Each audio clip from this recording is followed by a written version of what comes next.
Hi అండి, నమస్తే. లక్ష్మీ కథల ప్రపంచానికి స్వాగతం.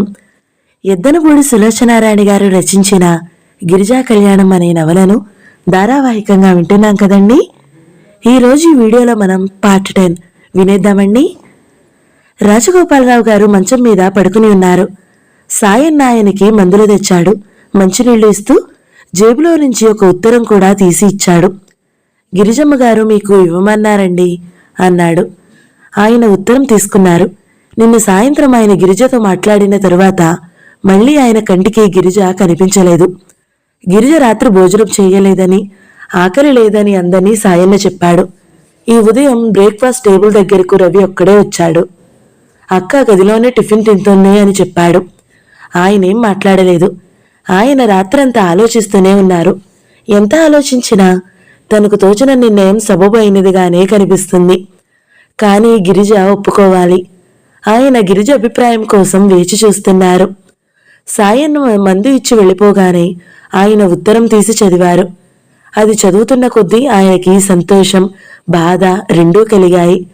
అందులో గిరిజ ఇలా రాసింది: బాబుగారు, మీరు చెప్పిన మాట గురించి ఆలోచిస్తున్నాను. మీకు ఏమని సమాధానం ఇవ్వాలో తోచడం లేదు.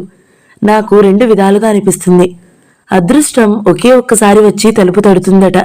ఆ తలుపు తీయడానికి ఏమాత్రం ఆలస్యం చేసినా అలిగి వెళ్ళిపోతుందంటారు. అందుకే ధైర్యవంతులు ఏదైనా మంచి అవకాశం వస్తే వెనక ముందు చూడకుండా దాన్ని అందుకుంటారు. మీరు నన్ను పదే పదే చాలా ధైర్యం కలదానివి అంటున్నారు. నా ధైర్యానికి అది పరీక్షగా నిలిచింది.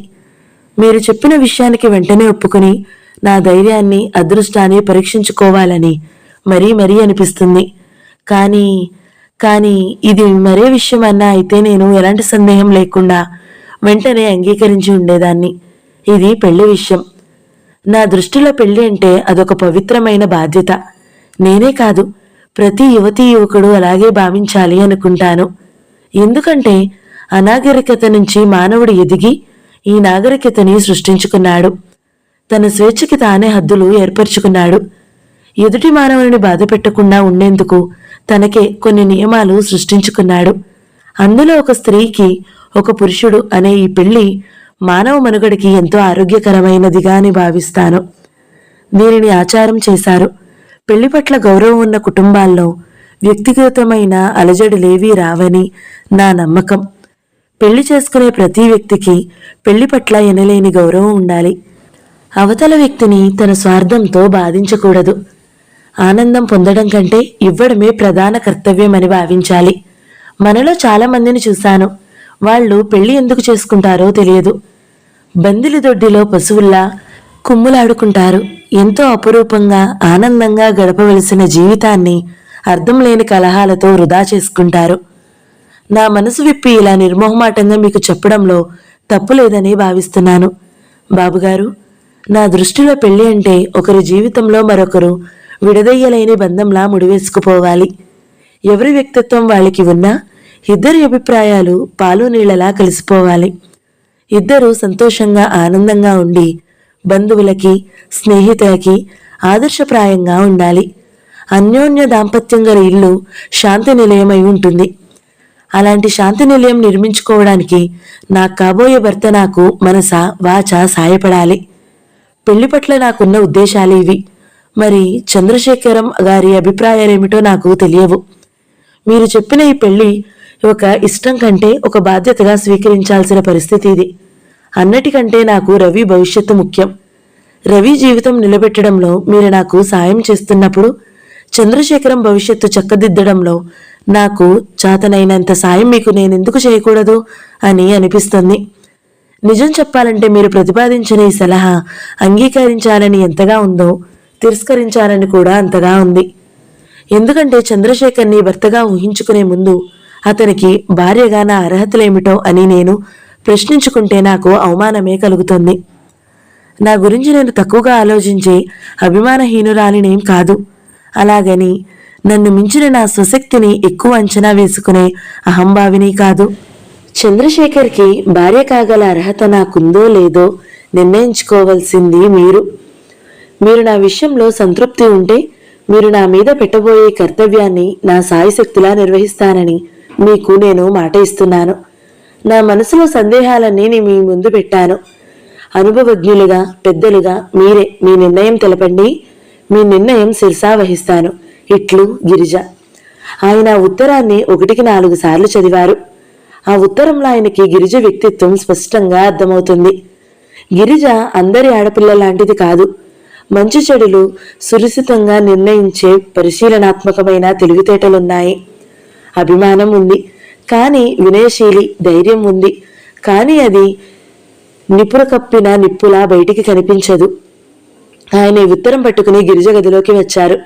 గిరిజ గిరికీ దగ్గర నిలబడి బయటికి చూస్తుంది. గిరిజ, ఆయన పిలిచారు.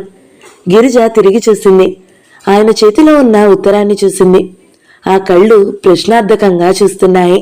ఆయన అన్నారు, గిరిజ, ఈ ప్రపంచంలో చందుకు భార్య కాగలిగిన ఆడపిల్ల ఎవరైనా ఉంటే అది నువ్వే. నేను ప్రదానం ఏర్పాటు చేయబోతున్నానని చెప్పడానికే వచ్చాను. గిరిజ ఆయన దగ్గరికి వచ్చింది. ఆయన అన్నారు, నా నిర్ణయం సరైనదేనని నువ్వు కూడా ఒప్పుకుంటావు. గిరిజ ఆయన పాదాలకి నమస్కరించింది. దీర్ఘాయుష్మాన్ భవ, పుత్ర పౌత్రాభివృద్ధిరస్తు ఆయన ఆశీర్వదించారు. గిరిజ లేచింది. బాబుగారు, రవి భవిష్యత్ గురించి మాట ఇచ్చారు నాకు. నేను అన్నమాట ఎప్పుడూ తప్పను. ఆ సంగతి నీకే తెలుస్తుంది అన్నారు ఆయన. మీరు నిజంగా ధర్మాత్ములే. అంత మాట ఎప్పుడూ అనుకు. నీ మనసులో కూడా అనుకోకు. నేను ధర్మకార్యంగా ఏదీ చేయడం లేదు అన్నారు ఆయన. గిరిజ నవ్వింది. ఆ నవ్వు మెరుపు మెరిసినట్లుగా ఉంది. పావుగంట అనంతరం రాజగోపాలరావు గారు శేషారత్నానికి ఫోన్ చేశారు. శేషు, పెళ్లి కూతురు కుదిరింది. ప్రదానం రేపే. పురోహితుడికి కబురు చేశాను. నువ్వు తప్పక రావాలి. ఎక్కువ మందిని పిలవడం లేదు, మనమే అన్నారు ఆయన. పెళ్లి కూతురు కుదిరిందా? ఎవరి అమ్మాయి? శేషారత్నం ఆతృతగా అడిగారు. అదంతా సస్పెన్స్. ఇప్పుడు నీకేం చెప్పను. నీకే కాదు, ఎవరికీ చెప్పడం లేదు. చివరికి చందుకి కూడా. ఎందుకబ్బా అంత రహస్యం? అదంతే అన్నారాయన.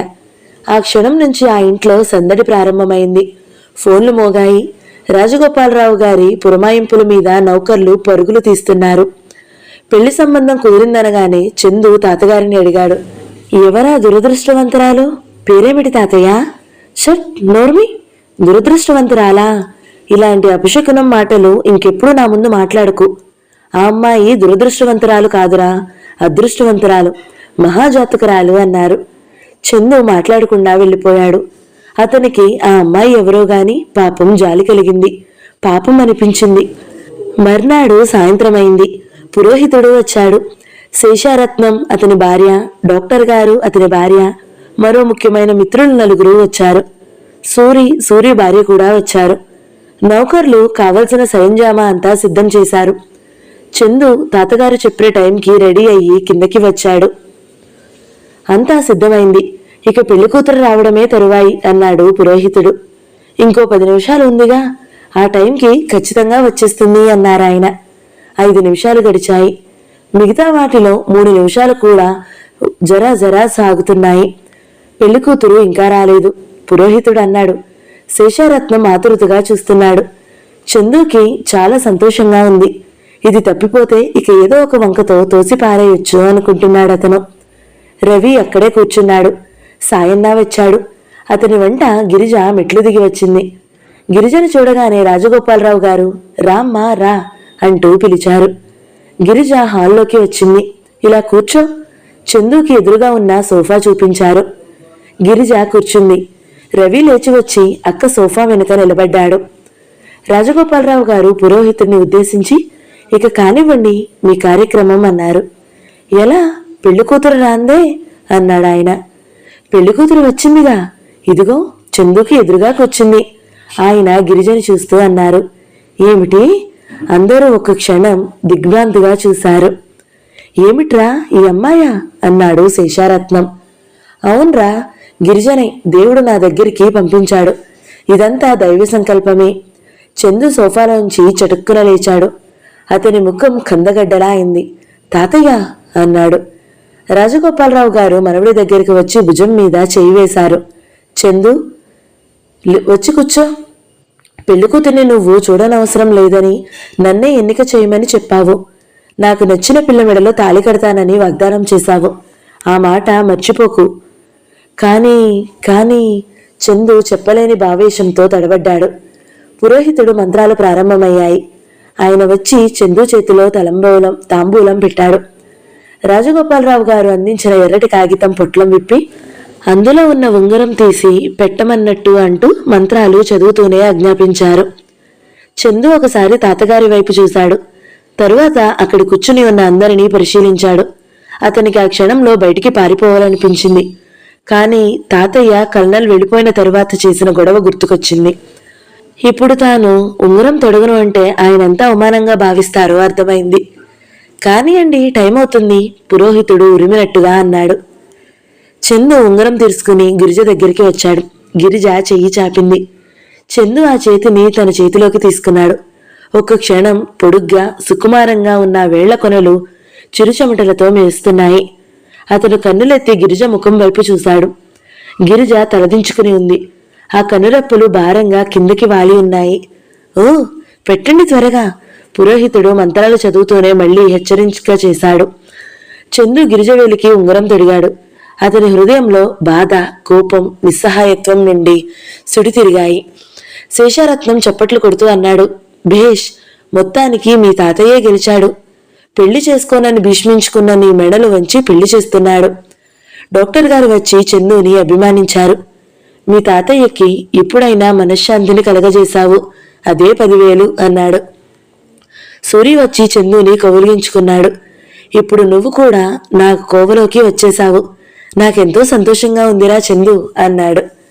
శేషారత్నం గారి భార్య, డాక్టర్ గారి భార్య వచ్చి గిరిజ ముఖాన బొట్టు పెట్టి పూలు పళ్ళు ఇచ్చారు. తరువాత వెళ్లి కూర్చుని ఆ అమ్మాయి ఎవరు, ఊరు పేరు ఏమిటి, మనం వినలేదే అని గుసగుసలాడుకున్నారు. పురోహితుడు తాంబూలం పెట్టిన కొత్త బట్టలు ఒకరికొకరు పరస్పరం ఇచ్చేలా చేశాడు. గిరిజ లోపలికి వెళ్లి కొత్త చీర కట్టుకుని పూలు పెట్టుకుని వచ్చింది. గిరిజ ఒంటి మీద జడలో పూలు తప్ప ఇంకెలాంటి అలంకరణలు లేవు. అలాంటి కొత్త చీర కట్టుకుని పూలు పెట్టుకోగానే పెళ్లికల వచ్చేసింది. రాజగోపాలరావు గారికి గిరిజ కట్టుకున్న కొత్త చీర చూస్తే తమాషాగా అనిపించింది. ఆ రోజు ఊరు వెళ్ళిపోతుందని గిరిజ కోసం ఇది ఎన్నిక చేసి కొంటున్నప్పుడు ఇది ప్రధానం చీర అవుతుందని ఆయన కలలో కూడా అనుకోలేదు. చందు కొత్త బట్టలు కట్టుకోలేదు. వేసుకున్నవి బాగానే ఉన్నాయి అంటూ కూర్చున్నాడు. సాయన్న 2 పూలదండలు తెచ్చి ఇద్దరికీ ఇచ్చాడు. ఇవి ఎందుకు సాయన్న, చందు విసుక్కున్నాడు. నేను స్వయంగా కట్టాను, వేసుకోండి బాబు అన్నాడు. చందు సాయన్న మాటలు కాదనలేకపోయాడు. పరస్పరం పూలదండలు మార్చుకున్నారు. ఈ తతంగమంతా చకచకా 10 నిమిషాల్లో జరిగిపోయింది. కాఫీలు పలహారాలు ముగియగానే వచ్చిన అతిథులంతా వెళ్లిపోయారు. గిరిజ లోపలికి వెళ్లిపోయింది. చందు గబగబా తాతగారి గదిలోకి వచ్చాడు. అతని ముఖం రక్తం చిందుతున్నంత ఎర్రగా ఉంది. తాతయ్య, ఈ తతంగానికి నీకు ఇంకెవరూ దొరకలేదా? ఈ అమ్మాయే దొరికిందా అన్నాడు ఆవేశంగా. తతంగమా? తతంగం కాకపోతే ఏమిటిది? పెళ్లికి ఇంత ఆర్భాటం దేనికి? అదొక ఆచారం కదరా. నువ్వు ఆ అమ్మాయి అని కూడా నాకు ఎందుకు చెప్పలేదు? చెప్పనవసరం లేదని నువ్వేగా అన్నావు. అన్నాను, బుద్ధి తక్కువయ్యి అన్నాను. గిరిజకి ఏమైందిరా? ఏం తక్కువయింది? ఏం తక్కువ కాలేదు, కానీ అతను చెప్పలేకపోయాడు. ఏమిటది? చెప్పేయ్. నీకెలా చెప్పాలి? ఓ మై గాడ్, నాకు నరకం అప్పుడే మొదలైందన్నమాట. అతను తల మీద కసిగా గుద్దాడు. నేను పెళ్లి చేసుకుందామని అనుకున్నాను, కానీ అతను నిస్సహాయంగా చూశాడు. అతని కళ్ళు వలలో చిక్కుకున్న చేపపిల్లలా ఉన్నాయి. గిరిజకు తనంటే గౌరవం ఉంది. అంతవరకు అతనికి బాగానే ఉంది. తాతయ్య ఈ పెళ్లి అనే వలలోకి తనతో పాటు గిరిజను కూడా లాగుతాడని కలలో కూడా అనుకోలేదు. తాతయ్య పోరుపడలేక ఈ పెళ్లి అనే మొక్కుబడి తీర్చుకుని తరువాత ఆ అమ్మాయిని వదిలేసి చేతులు దులుపుకోవాలని అతను అనుకున్నాడు. ఇది అతను వేసుకున్న పథకం. మొదట్లోనే గొడ్డలు పెట్టు అయింది. చందు ఆ బాధని కక్కలేక మింగలేక సతమతమవుతున్నాడు. చందు, నువ్వు పెళ్లి చేసుకుంటానన్నావు, పిల్లని చూడమని అన్నావు. చూశాను. నాకు తెలిసినంత వరకు నేను నీకు తగిన రూపవతిని, గుణవతినే చూశాను అనుకుంటున్నాను. ఇందులో నా తప్పేం లేదు అన్నారాయన. చందు ఆయనకు ఇంకేం చెప్పలేనట్టుగా గిరుక్కున తిరిగి వెళ్లిపోయాడు. మరుక్షణం అతను ఆ ఇంట్లో నుంచి వెళ్లిపోయాడు. గిరిజ గదిలో మంచం మీద కూర్చుని ఉంది. గిరిజ దృష్టి ఒడిలో ఉన్న ఎడమ చేతి మీదనే నిలిచి ఉంది. ఆ చేతికి అరగంట క్రితం లేని అందం ఎంతో వచ్చిపెట్టినట్లుగా ఉంది. గిరిజ కుడి చేతితో ఉంగరం సరిచేసుకుంది. గిరిజ ఇంకా స్వప్న విష్ణురాలిగానే ఉంది. చందు తన చేతిని అందుకోగానే గిరిజ శరీరమంతా అద్భుతమైన అనుభూతి పొందినట్లుగా అయింది. ఆ భావం ఏ భాషకి అందనిది. తన శరీరం ఎంతో తేలికగా అయినట్లుగా, ఈ అనంత విశ్వంలో తను ఒక అతి ప్రధానమైన భాగంగా మిళితమైన ఎక్కడో వెళ్ళిపోతున్నట్లుగా అనిపించింది. ఆ తేలిపోవడంలో అనిర్వచనీయమైన సుఖం ఉంది. అక్క, రవి దగ్గరికి వచ్చాడు. మంచం మీద గిరిజ కిదురుగా కూర్చున్నాడు. గిరిజ వేలుకున్న ఉంగరం చూస్తూ అన్నాడు, అక్క, ఇదంతా చూస్తుంటే నాకేమనిపిస్తుందో తెలుసా? ఏమనిపిస్తుంది అన్నట్టు చూసింది. ఆ రోజు విజయవాడ రైల్వే స్టేషన్లో పెట్టిపోయిందని నేను బాధపడుతుంటే నువ్వేమన్నావో గుర్తుందా? ఏమన్నాను? ఏది వచ్చినా మన మంచికే అనుకుంటాను అన్నావు. సరిగ్గా అలాగే జరిగింది. ఆ రోజు మన పెట్టిపోవడం, రైలు వెళ్ళిపోకుండా ఉంటే అప్పుడు ఇంకో రకంగా ఉండేదేమో. గిరిజ అవునన్నట్లు తలూపింది. స్వప్న విష్ణురాలిగా చూస్తూ అంది, ఏమిటోరా, భగవంతుడు ఎందుకిలా చేశాడో నాకు అర్థం కావడం లేదు. నాకు ఇంకా ఇదంతా కలగానే ఉంది. నమ్మలేకపోతున్నాను అంది. నాకు కూడా అలాగే అనిపిస్తుంది అన్నాడు రవి.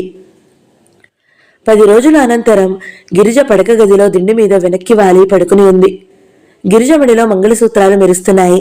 చీరకుచ్చెళ్ళు అంచు కింద నుంచి పాదం కదిపినప్పుడు కాలి వేలుకున్న మెట్టే తన అందం చూపించడానికి తాపత్రయపడుతున్నట్టుగా ఉంది. గిరిజ చేతిలో ఉత్తరం ఉంది. అది విజయవాడ నుంచి లక్ష్మి రాసింది. గిరిజ అప్పటికి రెండోసారి మళ్ళీ ఆ ఉత్తరం చదువుతుంది. అందులో ఇలా ఉంది, గిరిజ, నీ ఉత్తరం అందింది. నీ పెళ్లి శుభలేఖ కూడా చేరింది. ఈ రెండు చూడగానే నాకు మతిపోయింది. ఎవరి చంద్రశేఖర్? ఇంత హఠాత్తుగా ఎక్కడి నుంచి ఊడిపడ్డాడు? ఆ రాజగోపాలరావు గారి పరిచయం ఏమిటి? నువ్వు అబద్ధం ఎప్పుడూ చెప్పవు కనుక నమ్మాల్సి వస్తుంది గాని, లేకపోతే ఇదంతా ఒక కట్టుకథలా ఉంది. ముక్కు మొహం తెలియని ఒక అపరిచిత వ్యక్తితో నువ్వింత త్వరగా పెళ్లికి ఒప్పుకుంటావంటే నాకు చాలా ఆశ్చర్యంగా ఉంది. నువ్వు నాకు తెలిసిన గిరిజవేనా అనిపిస్తుంది. పెళ్లిని గురించి నువ్వు చెప్పిన మాటలన్నీ ఏమైపోయాయి? అవన్నీ గాలికి వదిలేసినంత ఆకర్షణ నీకేం కలిగించింది? అతని పరిచయం తక్కువేనని, అతని అభిరుచులేమిటో కూడా నీకు తెలియవని రాశావు. మరి అలాంటి వ్యక్తితో అంత త్వరగా ఎందుకు పెళ్లికి ఒప్పుకున్నావు? రాజగోపాలరావు గారి డబ్బు చూసా? అవును, అంతే అయి ఉంటుంది. ఆ డబ్బు వ్యామోహంలో పడి నీ బుర్ర మొద్దుబారి ఇంకేమీ ఆలోచించలేకపోయి ఉంటుందని అనుకుంటున్నాను. అమ్మకి ఒంట్లో బాగోలేదని ఉత్తరం వస్తే చూడడానికి వచ్చాను. నేను ఏలూరు నుంచి మధు అన్నయ్య కూడా వచ్చాడు. పోస్ట్ మ్యాన్ రాగానే తనే గబగబా ఎదురెళ్లి ఉత్తరాలు తీసుకున్నాడు. నీ దగ్గర నుంచి వచ్చిన ఉత్తరం చూడగానే గిరిజ రాసింది అంటూ ఎంతో సంతోషంగా చించి చదివాడు. అది చదువుతుండగానే వాడి ముఖం వెలవెలబోయింది. నాకు భయం వేసింది. ఏమిటన్నయ్య, రవి క్షేమంగా ఉన్నాడా అని అడిగాను. అన్నయ్య తలూపాడు. గిరిజకి పెళ్ళట అంటూ ఆ ఉత్తరం శుభలేఖ నా చేతిలో పెట్టి గదిలోకి వెళ్లి తలుపులు మూసుకున్నాడు. నేను ఉత్తరం చదివాను. గిరిజ, నువ్వు మా వెన్నులో పొడిచావు. మా అన్నయ్యని మోసం చేశావు. నీ అవసరాలకు వాడుకుని తరువాత గడ్డి పరకలా తీసిపారేశావు. మీ ఇద్దరి మధ్య ఉన్న చనువు, స్నేహం ఒక్కసారి ఎలా మర్చిపోయావు? నువ్వు మనిషివేనా? అవునులే, ఈ తప్పు నీది కాదు, ఆ పాపిష్టి డబ్బుది. ప్రతి మనిషి చేత గడ్డి తినిపిస్తుంది అనడానికి మా కళ్ళెదుట కనిపిస్తున్న నువ్వే చక్కటి సాక్ష్యం. గిరిజ, అన్నయ్య మనసు నీకు తెలియదా? అన్నయ్య మీ నాన్న పోయిన తరువాత నిన్నంతా ఆదుకున్నాడు. మా అమ్మ తిట్లు కూడా లక్ష్య పెట్టకుండా నీకెంత సాయం చేశాడు. డబ్బు మోజులో పడిన నువ్వు ఆ స్నేహాన్నంతటినీ నిర్దయగా వెరుపు లేకుండా కత్తిరించేసి తెగతంపులు చేసుకున్నావు. నేను నీకు చెబుతున్నాను, ఇలా నమ్మిన వాళ్ళని మోసం చేసిన వాళ్ళెవరూ బాగుపడరు. నాకు తెలుసు. అన్నయ్యకి మంచి సంబంధాలు వస్తే ఉద్యోగం దొరికే వరకు నేను పెళ్లి చేసుకోను అంటూ అమ్మ దగ్గర తప్పించుకున్నాడు. ఎందుకో తెలుసా? నీకోసం. నేను గిరిజని తప్ప ఇంకెవరినీ చేసుకోను. ఇది ఇప్పుడే అమ్మకి చెప్పను. చెప్పారంటే గిరిజ మీద పోట్లాడుతుంది. నాకు ఉద్యోగం రాగానే గిరిజని చేసుకుంటానని చెబుతాను అన్నాడు నాతో. నీ మీద అంత అభిమానం, ప్రేమ నింపుకున్న అన్నయ్య మనసులో నువ్వు విషం గుమ్మరించావు. మాకు శుభలేఖ పంపడానికి నీకు సిగ్గులా లేకపోయింది అని అడుగుతున్నాను. నేను మహారాణిని అవుతున్నాను చూడండి అనే గొప్ప కోసమో, లేక మేం పెళ్లికి వచ్చి మీ వైభవం అంతా చూసి మేము ఎంత అభాగ్యులమో తెలుసుకోవాలనా? గిరిజ, దేవుడు లాంటి అన్నయ్యని ఇంత మోసం చేసినందుకు నీ మీద నాకు చాలా కోపంగా ఉంది. ఎదురుగా కనిపిస్తే ఎడాపెడా చెంపులు వాయించి ఉండేదాన్ని. ఇంత మోటుగా వ్రాస్తున్నానంటే నేనెంత బాధకి గురయ్యానో అర్థం చేసుకో. గిరిజ, నేను చెబుతున్నాను, ఈ ప్రపంచంలో డబ్బే సర్వస్వం అనుకునే వాళ్ళు పరమమూర్ఖులు. డబ్బుతో లభించేవి చాలా ఉన్నా డబ్బుతో కొనలేనివి కూడా కొన్ని ఉన్నాయి. అందులో స్నేహం, మంచి మనసు ముఖ్యమైనవి. అయినా నీకిప్పుడు మా లాంటి స్నేహితులెందుకు? పెద్దవాళ్లతో పరిచయాలు అయినాయి కాబోలు. రోడ్డు మీద ఎక్కడైనా కనిపిస్తే చెదిరించుకుంటావేమో. చివరిసారిగా చెబుతున్నాను, దయ్యం చేయక ముందెన్నడూ ఉత్తరాలు రాయకు. మా పరిచయం ఒక పీడకలగా మరిచిపో. నువ్వు చాలా తెలివిగలదానివి. నిచ్చెనలో పైమెట్టు ఎక్కాలంటే కింద మెట్టు వదిలేయాలని తెలిసిన గడిసరిదానివి. నా మనసు నాకు బాగా చెబుతుంది. ఎప్పటికైనా ఒకనాటికి మా అన్నయ్య విలువేమిటో నీకు తెలుస్తుంది. ఆ రోజు తప్పక వచ్చి తీరుతుంది. అన్నయ్యని బాధపెట్టద్దు అని చెబుతాను. అర్హత లేని ఒక జానకి మనసు ఇచ్చి మోసపోయావు అంటాను. దేవుడు నీకు మేలు చేశాడు కాబట్టి ఆ అమ్మాయికి ఇంకొకరితో పెళ్ళయింది అనుకోమంటాను. ఈ ప్రపంచంలో ఆడపిల్లలకి కొదవేం లేదు. మా అన్నయ్యకి తగిన పిల్ల దొరక్కపోదు. ఇంతకు మించిన నీ నటన మానేసి నీ చంద్రశేఖరనైనా ప్రేమించడం నేర్చుకో. ఒకప్పటి స్నేహితురాలుగా నేనిచ్చే ఆఖరి సలహా ఇది. లక్ష్మి. గిరిజ ఉత్తరం చదువుతూనే ముఖంలో నెత్తురు చుక్క లేనట్టుగా అయింది. మొట్టమొదట ఆ ఉత్తరం చదవగానే చాలా కోపం వచ్చింది. లక్ష్మి ఆ ఉత్తరం అంతా తన మీద అన్యాయమైన ఆరోపణలతో నింపింది. మధుమూర్తిని తను మోసం చేసిందా? చిచ్చి, ఎప్పుడూ లేదు. అలా చేసి ఉంటే తను నరకానికి పోతుంది. అతన్ని మోసం చేస్తే అది 1000 రెట్లుగా మారి విషనాగులా తననే కాటేస్తుంది. గిరిజ ఆలోచనలో పడింది. మధుమూర్తి తను మంచి స్నేహితులు, కాని ఇద్దరు ఎప్పుడు ఆ స్నేహప్రతిని దాటనేలేదు. అతను తనని పెళ్లి చేసుకోవాలని అనుకుంటున్నాడనే సంగతి తనకి తెలియదు. ఆ ఉత్తరం అంతటిలో గిరిజ శూలంగా మరీ చీల్చుస్తున్న విషయం ఏంటంటే చంద్రశేఖర్ని తను డబ్బు వ్యామోహంతో వివాహం చేసుకుందనే ఆరోపణ. లక్ష్మి అలా రాసిందని తానేమీ బాధపడనవసరం లేదు. ఎందుకంటే తన పరిస్థితి ఏమిటో, తాను ఈ పెళ్లి ఎందుకు చేసుకుందో తెలీదు. ఒక్క లక్ష్మికే కాదు, చూసిన వాళ్ళందరికీ అలాగే అనిపిస్తుంది. రాజగోపాలరావు గారు అప్పుడే చెప్పారు, గిరిజ, చందుకి వాళ్ళ పిల్లల్ని ఇవ్వాలని చాలామంది తల్లిదండ్రులు ప్రయత్నం చేశారు. వారంతా ఈరోజు చందుకి వచ్చిన భార్య తమ పిల్లల కంటే ఎంత గొప్పదో అని చూడడానికైనా రిసెప్షన్కి వస్తారు. వాళ్ళకి నువ్వు విచిత్రంగా కనిపిస్తావు. ఏం చూసి చేసుకున్నావు అనే మీమాంస వస్తుంది. వాళ్లల్లో ఎవరైనా నిన్ను సూటిపోటిగా అంటే నువ్వు ఆ మాటలు మనసుకు పట్టించుకోవద్దు. గిరిజ తలూపింది. సరిగ్గా రాజగోపాలరావు గారు అన్న మాటలే అక్షరాలా నిజమయ్యాయి. ఉదయం పెళ్లి జరిగింది. ప్రదానం జరిగినప్పటి నుంచి గిరిజకి ఇదంతా కల్లాగానే ఉంది. సాయంత్రం రిసెప్షన్కి ఇంకా చాలా మంది వచ్చారు. కొంతమంది గిరిజ అందం చూసి చంద్రశేఖర్ని చేసుకుని ఉంటాడని అనుకుంటే మరికొంతమంది అతని తండ్రి తరపు బంధువు అనుకున్నారు. మొత్తానికి ఆ ఊరిలో అన్ని అర్హతలు ఉన్న ఆడపిల్లలు ఎంతో మంది ఉండగా ఎక్కడి నుంచో ఊడిపడిన గిరిజ చందు భార్య కావడం వాళ్ళకి విచిత్రంగా ఉంది. చందు స్నేహితులు చాలామంది వచ్చారు. వాళ్ళు చందుతో రకరకాలుగా వ్యాఖ్యానాలు చేశారు. అది ద్వంద్వర్థంగా ఉన్నాయి. చందు, పంజరం తలుపులు నువ్వే మూసుకునేవు, జాగ్రత్త సుమా అన్నారు రమేష్. నువ్వేం భయపడకు అన్నాడు చందు. వదిలేసే కొనే వస్తువు కూడా ఇంత అందంగా ఉండాలా అన్నాడు ఇంకో అతను. షట్, నోర్మి, వెళ్ళు, చందు కసిరాడు. చందు పక్కన ఉన్న గిరిజకి వారి మాటల ధోరణి అంతుపట్టలేదు. గిరిజ పక్కన కొద్దిసేపే నిలబడ్డాడు చందు. ఆ తరువాత ఫ్రెండ్స్ టేబుల్ దగ్గరికి వెళ్ళిపోయాడు.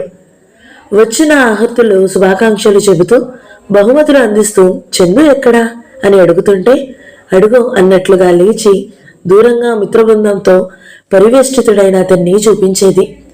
కొద్దిసేపటికి ఇది గమనించిన రాజగోపాలరావు గారు చందుని మందలించి వెళ్లి గిరిజ పక్కన నిలబడేట్టు చేశారు. ఆ రాత్రి ప్రతి కన్య జీవితంలోనూ మరువలేని మధురమైన రాత్రి అది. సూర్యకిరణాల నిలువెచ్చని కౌగిలి కోసం ఎదురు చూస్తూ సిగ్గుతో రేకులు విచ్చుకుంటున్న ముగ్గల గిరిజ చందు గదిలోకి అడుగుపెట్టింది. చందు ఫ్రెండ్స్కి వీడ్కోలు ఇస్తూ ఇంకా కిందనే ఉన్నాడు. రాజగోపాలరావు గారి వారం రోజుల నుంచి డాక్టర్ ఎంత వారిస్తున్నా వినకుండా తిరగడంతో బాగా డస్సిపోయారు. రిసెప్షన్ పూర్తి కాకముందే డాక్టర్ గారు ఆయనకు ఇంజెక్షన్ ఇచ్చి నిద్రపోమని, విశ్రాంతి తీసుకోమని బలవంతంగా లోపలికి పంపేశారు. తన నూతన జీవితానికి స్వాగతం చెబుతున్న ఆ గదిని ఒకసారి కళ్ళతోనే కలియజూసింది గిరిజ. విశాలమైన గిది, మధ్యగా పూలతోరణం వేలాడదీసిన తెల్లటి పక్కతో ఉన్న ఏకశయ్య, గోడవారుగా అద్దాల బీరువాలో రికార్డ్స్, టేప్ రికార్డర్, రేడియో, గది మూలగా టేబుల్ లైట్, కింద నీలం ఎరుపు కలిసిన లతలతో మెత్తటి తివాచి. గిరిజ మెల్లగా వెళ్లి గోడవారుగా ఉన్న సోఫాలో కూర్చుంది. గాలికి కట్టెళ్ళు ఊగుతున్నాయి. గిరిజ శరీరం చిగురుటాకులా కంపిస్తుంది. ఏ కాస్త శబ్దమైనా అంతెత్తున ఉలికిపడుతుంది. మనసంతా జీవన సంగీత తరంగాల్లో తేలిపోతున్నట్లుగా ఉంది. అదొక నిశ్శబ్ద సంగీతం. అది వింటుంటే మేలుకో హాయి, మనసుకో ఉల్లాసం ఏర్పడుతుంది. అడుగుల చెప్పుడైనాయి. గది గుమ్మానికున్న పరదా తొలగింది. చందు లోపలికి వచ్చాడు. అక్కడి కూర్చున్న ఉన్న గిరిజని చూడగానే అప్రతిభుడైనాడు. కాని అది ఒక్క క్షణమే. వెంటనే చకచకా గదిలో ఉన్న బీరువా దగ్గరికి వెళ్ళాడు. అందులో ఉన్న సూట్ కేసు లాగి మంచం మీద పడేశాడు. పెట్టె తాళం వేసి అది తీసుకుని వెళ్లబోయి క్షణమాగి అన్నాడు, నేను ఊరు వెళుతున్నాను. గిరిజ మాట్లాడలేదు. లేచి నిలబడింది. అతన్నే చూస్తోంది. అతను గిరిజ వైపు చూడకుండా వెనక్కి తిరుక్కుండానే అన్నాడు, నాకు ఈ పెళ్లి మొదటి నుంచి ఇష్టం లేదు. పెళ్ళంటే పెళ్ళాం, పిల్లలు, బాధ్యత, అదొక పరమబోర్. తాతయ్య పోరు పడలేక ఈ పెళ్లి చేసుకున్నాను. నీకు త్వరలోనే డివోర్స్ ఇచ్చేస్తాను. నాకు పరాయి వస్తువులు తాకే అలవాటు లేదు. అందుకే నేను నీతో ఎలాంటి సంబంధం పెట్టుకోబోవడం లేదు. దీని గురించి నువ్వు తాతయ్యకి నా మీద ఎలాంటి ఫిర్యాదు చేసినా నాకేం భయం లేదు. మరి క్షణంలో చందు వెళ్ళిపోయాడు. గిరిజ నిశ్చేష్టురాలైంది. ఏం చెప్పాడు చందు? ఏమన్నాడు? పెళ్ళంటే ఇష్టం లేదా? కేవలం తాతయ్య పోరు పడలేకే చేసుకున్నాడా? డైవర్స్ ఇచ్చేస్తాడా? పరాయి వస్తువులు తాకే అలవాటు లేదా? కింద కార్ డోర్ తెరిచిన శబ్దం అయింది. గిరిజ ఉలిక్కిపడింది. సోఫా వెనుక ఉన్న కిటికీ పరదాని కంపిస్తున్న వేళ్లతో పట్టుకుని లాగి చూసింది. చందు పెట్టె వెనుక సీట్లో పడేసి డోర్ వేసి ముందు సీట్లో వచ్చి కూర్చున్నాడు. మరుక్షణం కారు స్టార్ట్ అయింది. గిరిజ చూస్తుండగానే అది తెల్లటి పావురంలా రయ్యేరు వెళ్ళిపోయింది. గిరిజ అలాగే చూస్తుంది. గిరిజకి ఊపిరారనట్టుగా ఉక్కిరి బిక్కిరి అవుతున్నట్టుగా ఉంది. ఏం చెయ్యాలో తను. ఈ అవమానం ఎలా భరించాలి? ఈ మేడ మీద నుంచి దూకేసి మొదటి రాత్రి భార్య ఆత్మహత్య చేసుకుందని లోకం తిట్టేట్టు అతని జీవితం చెయ్యాలి, లేక ఇప్పటి వరకు ఎవరికీ తెలియకుండా రవిని తీసుకుని గుట్టుగా వెళ్ళిపోవాలా? ఏం చేయడానికి శక్తి లేని దానిలా అయినట్టుగా ఉంది. ఈ నీరసం ఏమిటి? ఈ గుండెల్లో బాధ ఏమిటి? గిరిజ నిలబడడానికి శక్తి లేనట్టుగా సోఫాలో కూలబడింది. గిరిజకి ఎడుపు వచ్చేసింది. పెళ్లి అంటే తను కోరుకున్నదేమిటి? ఇప్పుడు ఇలా జరిగిందేమిటి? అందుకేనా అంటారు ఊహకి వాస్తవానికి చాలా తేడా ఉందని. గిరిజకి ఆ గదిలో ఉన్న తెల్లటి పక్క, దానికి చేసిన అలంకరణ అంతా తనని చూసి విక్కిరిస్తున్నట్లుగా, పకపక నవ్వుతున్నట్లుగా అనిపించింది. ఆ వికృతమైన నవ్వుని భరించలేనట్లుగా తక్షణం అక్కడి నుంచి పారిపోవాలి అనిపించింది. రాజగోపాలరావు గారి మీద తనకి ఎనలేని గౌరవం ఉండొచ్చు. కానీ ఆ గౌరవం చందు చేసిన ఈ అవమానం క్షమించి ఊరుకోమని అనడం లేదు. గిరిజ ఒంటి మీదున్న ఒక్కొక్క నగా ఒలిచి సోఫా మీద పెట్టేసింది. జడలో పూలు పీకి కింద పడేసింది. రవిని తీసుకుని ఈ క్షణంలోనే వెళ్ళిపోవడానికి నిశ్చయించుకుని ఆ గదిలో నుంచి బయటికి రాబోయింది. చందు ఏమనుకుంటున్నాడు తనని? ఆడపిల్ల అంటే మేకపిల్ల అనుకున్నాడా? పెళ్లి చేసుకోవడం అంటే ఆడపిల్ల మెడలో 3 ముళ్ళు వేయడమేగా అనుకుంటున్నాడు. నీ చేసిన తరువాత తన ఇష్టం వచ్చినట్లు అవతలి వ్యక్తితో ప్రమేయం లేకుండా తెంపి పారేసే అధికారం తనకే ఉందనుకుంటున్నాడులా ఉంది. గుమ్మం దాటబోతున్న గిరిజ ఆగింది. తను ఇక్కడి నుంచి వెళ్ళిపోవలసిందే. ఇంత అవమానం పొందిన తరువాత ఇక్కడ ఇంకొక క్షణం కూడా ఉండకూడదు. నిజమే, కానీ చందు చేసిన అవమానానికి అది సమాధానం కాదు. నిశ్శబ్దంగా అంగీకరించిన పద్ధతి అవుతుంది. కాదు, అలా ముమ్మాటికి కాకూడదు. ఈరోజు చందు చేసిన ఈ గాయం గుండెల్లో ఎప్పటికీ మానదు. తనని పెట్టిన ఈ బాధకి కనీసం 10 రెట్లైనా తను బాధపడి తీరాలి. అలాంటి పరిస్థితులు తను తీసుకురావాలి. అప్పుడు గాని ఈ కోపాగ్ని చల్లారదు. తీరని అవమానం జరిగితే పిరికివాళ్లు, అసమర్థులు దాన్ని క్షమించి మౌనంగా ఉండిపోతారు. అదే ధైర్యం గల వాళ్ళు, సమర్థులు అయితే తిప్పికొడతారు. అప్పుడు గాని వాళ్ళకి శాంతి ఉండదు. చందు ఈరోజు ఏం చేశాడు? తన గుండెల్లో అగ్ని రగిలించాడు. ఇది అతని వరకు వ్యాపించి అతని శాంతిని, ఆనందాన్ని నిర్దయగా దహించివేయాలి. తనకి తెలివితేటలుంటే అంతే చేయాలి. అప్పుడు వెళ్ళిపోవాలి. అంతేకాని ఇప్పుడు కాదు వెళ్ళిపోవాల్సింది. గిరిజ లోపలికి తిరిగి వచ్చింది. తీసివేసిన నగలు ఒక్కొక్కటిగా మళ్లీ పెట్టుకుంది. గిరిజ ఆ సోఫా మీదనే పడుకుంది. గిరిజకి ఒక్కసారిగా దుఃఖం వచ్చేసింది. పెళ్లిని గురించి తను తీయటి కల ఏమైంది? పగటి కలలా మారి వెక్కిరిస్తుంది. మర్నాడు ఉదయం గిరిజ లేచి స్నానం చేసి బట్టలు మార్చుకుని కిందకు వచ్చేసరికి చాలా ఆలస్యమైంది. రాజగోపాలరావు గారు అప్పటికే లేచి బ్రేక్ఫాస్ట్ టేబుల్ దగ్గర కూర్చుని ఉన్నారు. గిరిజ అక్కడికి వచ్చింది. ఆయన గిరిజ వైపు చూశారు. కళ్ళు ఎర్రబడి ఉన్నాయి. ఆ ముఖంలో బలంగా వీస్తున్న తుఫానుని అడిచివేస్తున్న సహనం కనిపిస్తుంది. గిరిజ కూడా ఆయన వైపే చూస్తుంది. ఆయన కళ్ళు బాధగా, సిగ్గుపడుతున్నట్లుగా ఉన్నాయి. సాయన్న రాత్రి చందు వెళ్లిపోయిన సంగతి చెప్పినట్టున్నాడు. రామ్మా రా అన్నారు. గిరిజ వచ్చి టేబుల్ దగ్గర కూర్చుంది. చందు బెంగళూరు వెళ్ళాడట కదా? అవును, ఆయన నిట్టూర్చారు. గిరిజ ఆయన కప్పులోకి డికాషన్ వంచి పాలు పోసి కాఫీ కలుపుతుంది. ఆయన మెల్లని స్వరంతో అన్నారు, గిరిజ, నేను నీకు మొదటే వాడి స్నేహితుల గురించి చెప్పాను. వాడి మీద కోపం తెచ్చుకోకు అన్నారు. గిరిజ క్షణం ఆగి అంది, బాబుగారు, నాకెందుకు కోపం? నేను ఈ పెళ్లి ఎవరి కోసం చేసుకున్నాను? రవి కోసం. ఆ మాట గుర్తు చేసుకుంటే నాకేం బాధ అనిపించడం లేదు. కాఫీ తాగండి అందించింది. కప్పు అందుకుంటున్న ఆయన గిరిజ వైపే చూస్తున్నారు.